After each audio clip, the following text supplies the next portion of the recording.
Yo, what's good guys? This is Nightwing2303 from WearTesters.com. Today we have the performance review on the Tesh Sports Terrestrial. This is their low top version. They have 3 models. This is just one of the 3. This also is the most affordable out of the bunch. It also happens to be my favorite, but that's neither here nor there. So with that being said, let's go ahead and get right into it. Alright guys, so here's just a quick look at the traction. It's the same exact stuff from heel to forefoot. I'm not sure exactly what it's called or what it's made after, but the performance of it will definitely depend on the floor's condition. As you may have guessed, clean courts, these things pretty much rock, just like most shoes. No issues found whatsoever. But dusty courts, on the other hand, definitely have a negative effect on these things. Even the smallest amount of dust, you're going to want to keep these guys as clean as possible. I think these would have fared a little bit better against the dust had the pattern itself been peaked rather than flat like this. So as you can see, everything here is flat. There's tons of grooves everywhere, but it's just perfect for dust to stick to it instead of kind of get brushed aside. So if all of these lines would have been peaked or pointed, like say herringbone, I think that it would have added a bunch more friction between your foot and the floor, which would have helped against dust, at least in my opinion. It's definitely is not the worst traction. I've had way worse than this. This does get the job done as long as you frequently wipe. However, I do think that this could have been executed just a bit better. Like I said earlier, if everything wasn't flat and if it was actually peaked, I think it would have just bit the floor just enough to have made a stronger difference than what this is already at. As far as cushioning goes, Tesh uses their own type of formula, and it's what they call kinetic lift as well as T-foam. T-foam is a proprietary blend of foam cushion that is specific to Tesh Sports, so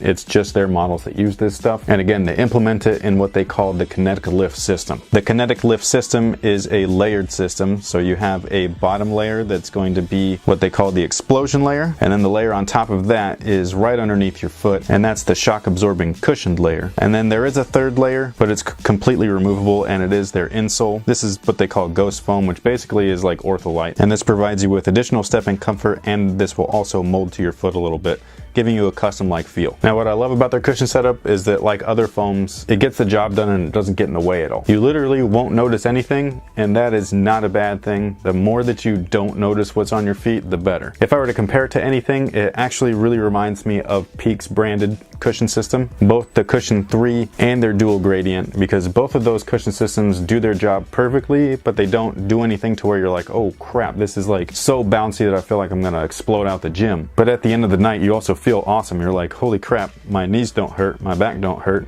That's pretty cool. So that's what this stuff reminds me of. It reminds me of Peak's footwear, but you don't have to pay like customs charges and stuff to get it over here. So it saves you a little bit of money if you want a similar experience. So basically, in a nutshell, the cushion system on these guys does its job. It absorbs impact while giving you plenty of court feel, and it doesn't get in the way at all, so you don't notice it whatsoever. And I think that it's really cool. I actually really like it, and it's probably my favorite aspect of the shoe and the brand itself. Now the materials aren't anything special. Basically, we have a textile upper, textile meaning mesh, and on top of that we have TPU or fuse, which is very thin, and it's placed in strategic areas along the entire upper for additional containment and structural support. It's also placed in high wear areas so that if you toe drag and things like that, it's not going to destroy the shoe. Now despite having so much of the fuse on top of it, the shoe doesn't feel like it. These are very thin layers of fuse, so it moves well with your foot. As you guys know, I'm not the biggest fan of fuse, but this stuff right here doesn't bother me whatsoever. This is fuse done right. So if you're looking for something that's durable and affordable, but it doesn't feel like it's made out of plastic, this is the way to go right here. Now as far as fit, I've gone over this before when I gave everybody the first look of the shoes, but all of their models fit extremely big except for this one. This is the only one out of the 3 that fits true to size. So go true to size and you'll be good to go. These are also wide footer friendly, so if you have wide feet, also go true to size, but it's not wide footer friendly to the point to where anybody with a normal or narrow shaped foot would want to go down half a size. So go true to size no matter what your foot shape is, and you should be fine. If you are wide footer friendly though, just keep in mind their other shoes are awesome for that, but other guys, you're going to want to go down half a size in their other 2 models. But I'll get into that more in their performance reviews, which will be coming up later. As far as lockdown, it's pretty much on par with other brands. I mean, there's nothing really to complain about. There's nothing to go over. You lace them up, you're locked in, you're good to go. Midfoot does its job well. The fuse materials that are in there that are overlaid and within the textile keep your foot on the footbed so that they don't stretch and roll over. The way that the back is shaped, it contains and cups your heel perfectly. So as long as you get your true size, you're going to be good to go. Now this is a very small suggestion, and it is kind of a nitpick because I think that complaining about laces is pretty much stupid. However, I would recommend changing these out if you do buy a pair. Not only are the laces that they come with pretty cheap, but they are also extremely long. So when I do have them laced up all the way and I have it double knotted, I mean these lace, the loops that you have, the bunny ears or whatever you call them, they almost go to the floor. And that's not only annoying annoying, but it could be dangerous. You could step on your shoelaces and all that stuff, so definitely change the shoelaces out. Again, I think that nitpicking about shoelaces is pretty dumb just because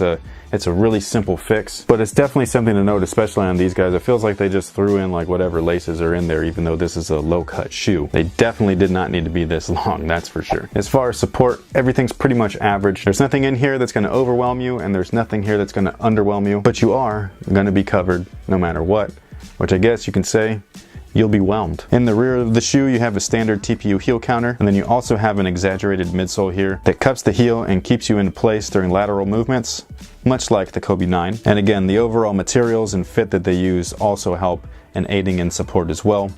You do have this really nice flat base here, so all of your movements are perfectly stable. You're going to be well balanced. You're not going to feel like you're teetering or tottering or anything like that. You're pretty much good to go. And then also aiding in that is this channel right here, and this is what Tesh calls the LMT Flex channel. Now what this does is it splits the midsole into two pieces, which you can clearly see, and in doing so, when you move laterally, stop, shift back over, slide, whatever it might be, whether you're doing defensive slides or you're crossing somebody over, the way that this shoe is built, it's going to be moving with you, so it's not going to feel like a clunky or blocky midsole underfoot, which is basically what all midsoles are. The more flexible they are, the more comfortable they are, the quicker that you are, the better your first step. And that's what that whole channel is there for. It's supposed to do that. It's kind of like a ninja shoe in a sense, just because it's literally split down the middle. So instead of just having that free like big toe and then the rest of your toes there like ninja shoes, it's doing that same concept throughout the entire midsole. So again, any direction that you're going, this offers premium mobility, and much like the cushion, you almost don't even notice it, which is fantastic. The only thing that you do notice is that sometimes you're going to be slipping due to the traction, and that's literally their only negative. So as you guys know, Tesh Sports is definitely new to the scene. They are a local Bay Area company. Local to me. If you're in the Bay Area, then they're local to you as well. However, their footwear is surprisingly good, especially given their price point. This one right here retails for $69.99, which isn't bad. That pretty much takes care of it. Thank you guys for watching. Thanks for all your support. If you wanted more information, a little bit more detail, including their performance scores, all you got to do is click the link in the description box below. It's going to bring you over to weartesters.com directly to this shoe's performance review page. Make sure to hit that like button as well. And until next time, guys, have a good one.